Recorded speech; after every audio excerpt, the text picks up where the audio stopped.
My family thought it was a brilliant joke, a character-building exercise they'd laugh about for years. Leaving me in a foreign city without a passport or a wallet was just their latest, grandest prank. Let's see how Mr. Independent handles a real challenge. I'd overheard my brother chuckle to my father the night before as I pretended to be asleep on the hotel sofa. They slipped out before dawn. I never went back. 15 years later, they walked into my restaurant. That summer, I was 20. The grand tour of Europe was meant to be a graduation gift, but it felt more like a traveling tribunal where I was perpetually on trial. My older brother David was the family's golden child, freshly accepted into a prestigious business school, and this trip was his coronation. I was the court jester, the cautionary tale, the baggage they had to drag along.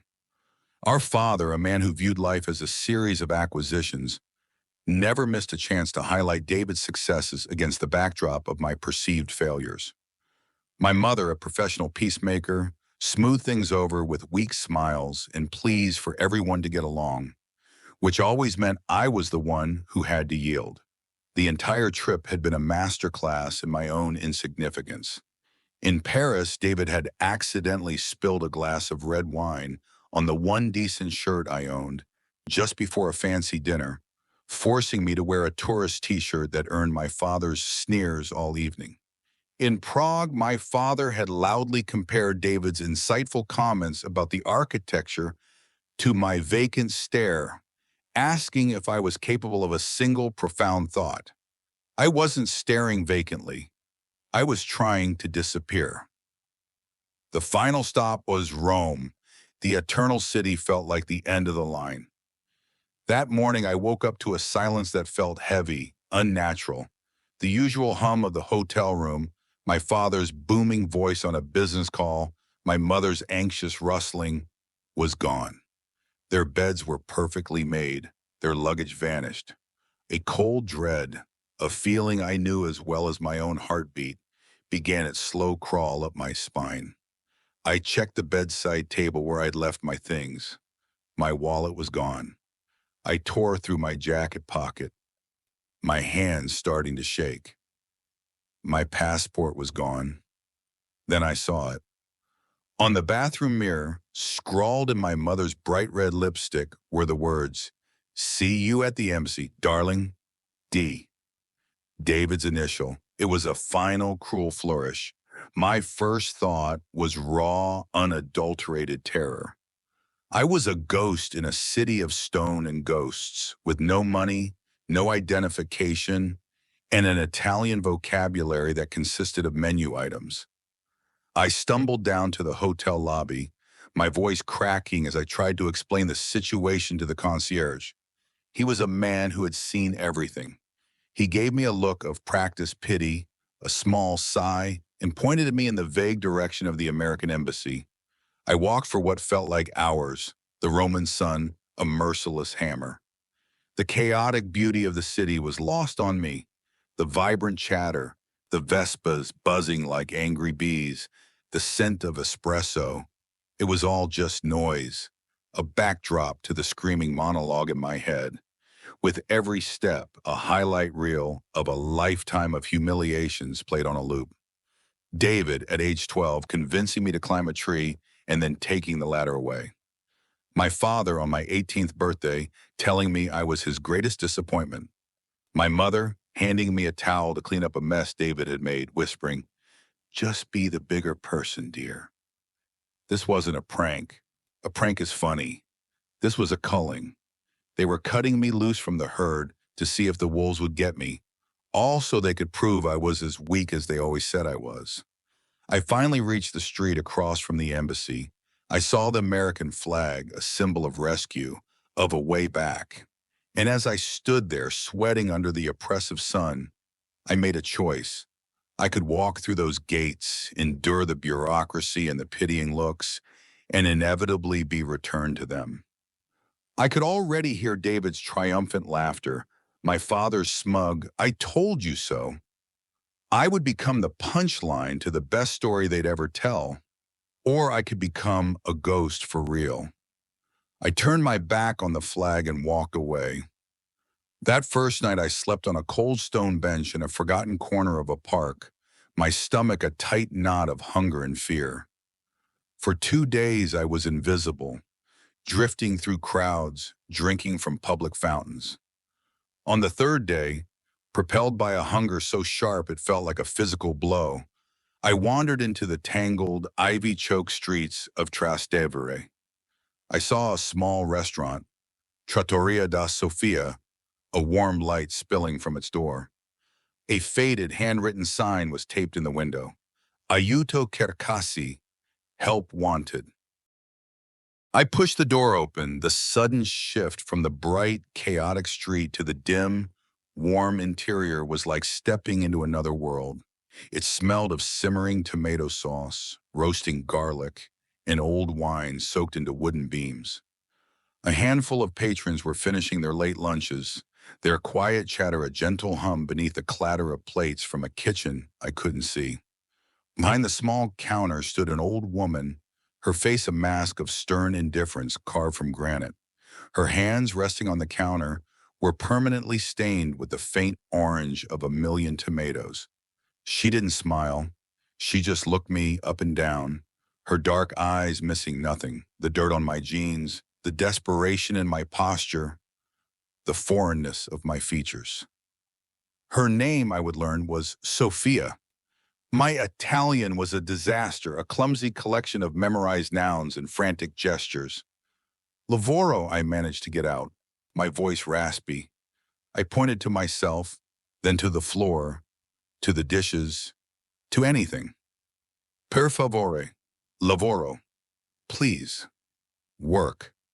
One of the waiters, a slick-haired man in his 40s, approached and began to shoo me away with an impatient wave of his hand, muttering about beggars. But the old woman raised a single finger, and he fell silent immediately. Her gaze remained fixed on me. Americano, she asked, her voice like gravel. I nodded, my throat tight. I tried to explain, the words tumbling out in a broken mix of English and pitiful Italian. No papers, no home, no money. But I would work. I would do anything. I would scrub the floors with a toothbrush. I would work until I collapsed. I repeated it like a prayer, my last hope on earth. Lavorerò più di chiunque altro. I will work harder than anyone. She stared at me for what felt like an eternity. I could feel her weighing me, dissecting my story from the look in my eyes. I expected to be thrown out. Instead, she seemed to look past the dirt and the fear and see something else, a flicker of defiance or maybe just the raw will to survive. She gave a short, sharp grunt, then pointed a gnarled thumb toward the swinging kitchen doors, where a mountain of dirty dishes was visible. She uttered the single word that became the foundation of my new life. Lavora. Work. And so it began. The first few weeks were a blur of pain and exhaustion. I washed dishes for 16 hours a day, the roaring heat of the industrial sprayer scalding my face, the caustic soap peeling the skin from my hands. At night, I didn't just sleep on a cot in the storeroom. I collapsed onto it, my body aching in places I didn't know could ache. The room was my world, a small cave surrounded by sacks of flour, crates of Chianti, and the wholly ever-present sense of garlic, basil, and yeast. At the end of that first week, Sophia cornered me, pushed a small, crumpled wad of lira into my hand without a word, and left.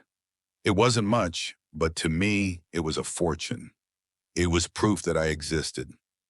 She fed me the staff meal twice a day, simple, perfect plates of pasta and day-old bread. It was the most delicious food I had ever eaten. In her own gruff, unsentimental way, she protected me. When a local official came asking questions once, she stood in front of me like a fortress and buried him in a torrent of angry Italian until he retreated. Slowly, the other staff began to thaw. Paolo, the slick-haired waiter who had first tried to dismiss me, showed me how to properly stack the plates to avoid chipping them. Enzo, the quiet baker with flour in his eyebrows, started leaving me a warm cornetto on the counter in the mornings. They didn't pry. They didn't ask about my past. They just made space for me. I had gone from being a family's burden to being a kitchen's ghost, and it felt like a promotion.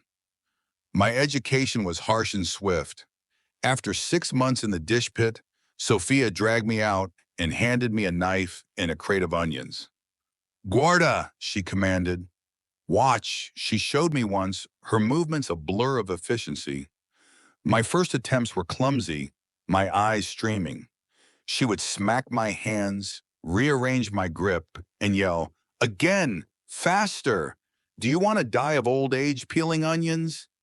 She taught me to cook, not with recipes, but with senses, by watching her, by tasting everything, by the feel of the dough, by the smell of the sauce. She'd throw a handful of parsley at me and shout, "More feeling, the parsley is said, make it happy." One day, she let me make the staff meal. My hands shook, but the simple pomodoro I made earned a nod from her. It felt like winning a medal. Years bled into one another. I graduated from vegetables to pasta, from pasta to the grill. I learned the secrets of her ragu, which simmered for 8 hours, and the delicate, precise alchemy of her gnocchi, which she said should be like little clouds. The trattoria became my sanctuary, my university, my home. Then Julia started coming in. She was an art restorer working at a nearby gallery, and she appeared every Friday like clockwork for a plate of cacio e pepe and a small carafe of red wine. She had flecks of gold paint under her fingernails and a laugh that cut through the clatter of the kitchen. For months, I just watched her from afar.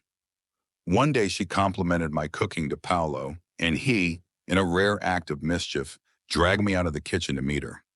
Our first conversations were stilted, a mix of her patient English and my improving but still thick Italian.